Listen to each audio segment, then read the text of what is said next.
पादारविन्दशतकं 34 श्लोकम्। नगस्तीषण्णत्तस्तबकनिचितस्वैच्छकिरणैः विशङ्कै कामाक्षी प्रकटितलसत्पल्लवरुचिके सतां कम्यक्षङ्के शकलफलधादाशुरतरु त्वतीयपादोऽयं दुहिनगिरिराजन्यतनये वषट्कुर्वन् माञ्जीरजकलकलैकर्मलकरी हवींषि प्रोदण्डं जवलति परमज्ञानदहने महीयान् कामाक्षि स्फुटमगशि जोहोति श्रुतियां मनोवेद्यामादस्तव चरणयज्वरगिरिषुते महामन्त्रं किञ्चिन्मणिकटक नानद मृदुजपन् क्षिबन् दिक्षो स्वच्छं नकरचिमयं भाषमनरजनदानां कामाक्षी प्रकृतिपडिरुच्चाट्य ममता विचाचे पादोऽयं प्रकटयति ते मान्त्रिकदशाम् उतीते बोधेन्दौ तमसि नितरां जग्मुषिदशां दरिद्रा कामाक्षी प्रकटमनुरागं विदधति सितेनाचाद्याङ्गं नकरुचिपडेनाङ्घ्रियुकली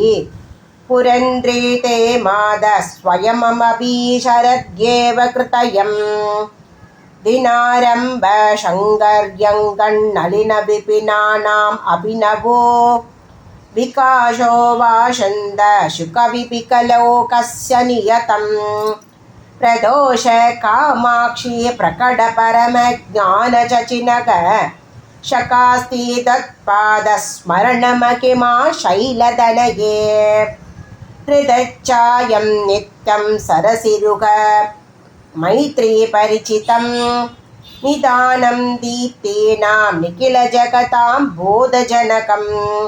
मुमुक्षूणां मार्गप्रणदनपडु कामाक्षि पदवीं पदं ते पादङ्गीं परिकलयते पर्वतसुते शनैस्तीर्वा मोहाम्बुधुमत समारूढुमनसग श्रमात् कैवल्याख्यं सुकृतिसुलभां शौतबलप्रीं लपन्दे निःश्रेणीमिव जडति कामाक्षि चरणं पुरच्चर्यापिस्ते पुरमदन श्रीमन्दिनि जनाः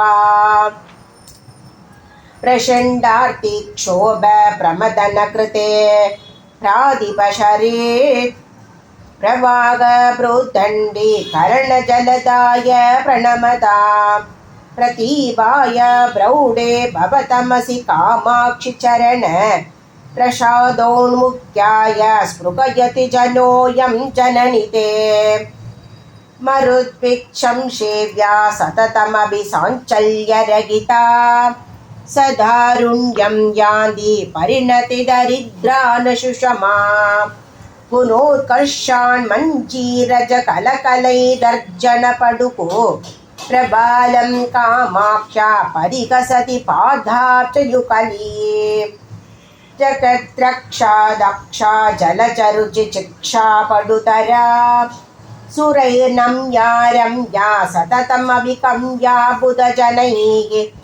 त्वयि लीना लोला शितिशुशूर भालति मुकुटे तटे सीमादा माधव जननि कामाक्षि पदयोः